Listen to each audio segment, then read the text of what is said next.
Vous avez certainement vu cette information passer, 22 000 faux comptes marocains ont été créés par Israël pour pousser la propagande pro-israélienne. L'enquête a été révélée par ICAD sur le réseau X, donc l'ancien Twitter. C'est un thread qui date du 28 octobre, je vous invite à aller le voir. Et vous pouvez aussi traduire le post. En fait, cette enquête, ils ont constaté un pic de posts sur les réseaux sociaux, donc sur Facebook, sur YouTube, sur X, donc Twitter. Ils ont constaté qu'il y avait un pic de posts depuis le début du déluge Al-Aqsa, donc depuis le 7 octobre. Mais l'enquête de ICAD a révélé que ces pics de posts dataient bien avant et que ces posts dataient de décembre 2020. Vous voyez la courbe?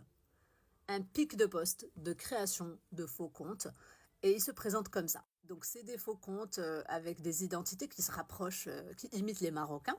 Donc vous avez Dr David Lévy, donc avec une petite photo derrière, hein, qui représente le Maroc, des petits drapeaux, Israël-Maroc, etc. Ils ont constaté que les posts de David Lévy, en particulier sur Twitter, ils étaient souvent contre la Palestine, contre l'Algérie aussi, contre les Algériens.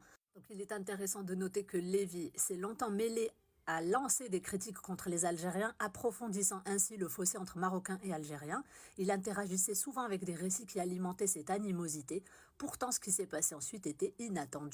Le personnage présenté comme David Lévy, se distinguant par son apparence européenne, est une identité fabriquée.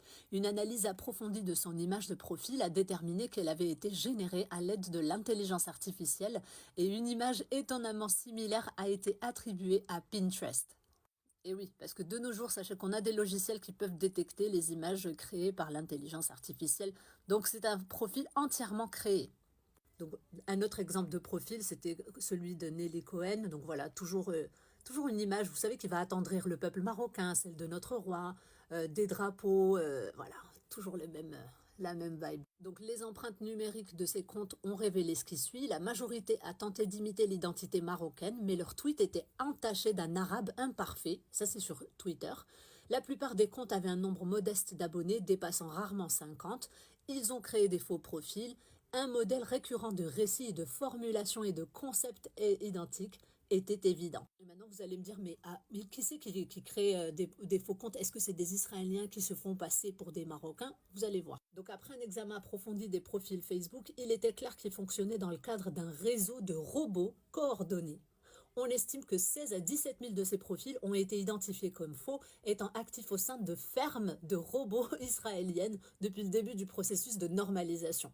Ces comptes diffusaient habituellement des messages identiques, donc c'est des robots, hein, c'est les mêmes messages, et présentaient un pic d'activité marqué en août 2022. Donc on est manipulé, hein, on cherche à manipuler les gens par des robots, voilà, pilotés par Israël. Et de même sur YouTube, un compte du nom de Ahmed Al-Hmadi a montré une transformation soudaine en à peine un mois. Il s'est d'abord affirmé marocain et a utilisé son compte pour critiquer l'Algérie dans plusieurs posts. Cependant, il a ensuite adopté un personnage algérien où il a commencé à dénoncer le Maroc et ses efforts de normalisation. Alors qu'il n'est ni marocain ni algérien. C'est un robot piloté par Israël. Vous voyez quelle énergie ils mettent pour semer la fitna entre Algériens et Marocains. Bien sûr, on ne va pas dire qu'il n'y a pas des conflits. Il y en a toujours eu. Mais regardez comment ils en profitent. Ça les arrange. Mais je pense qu'ils ne s'attendaient pas à ce que des milliers de Marocains sortent protester contre le gouvernement israélien et soutenir les Palestiniens. Ouais, ils ne s'attendaient pas à ça.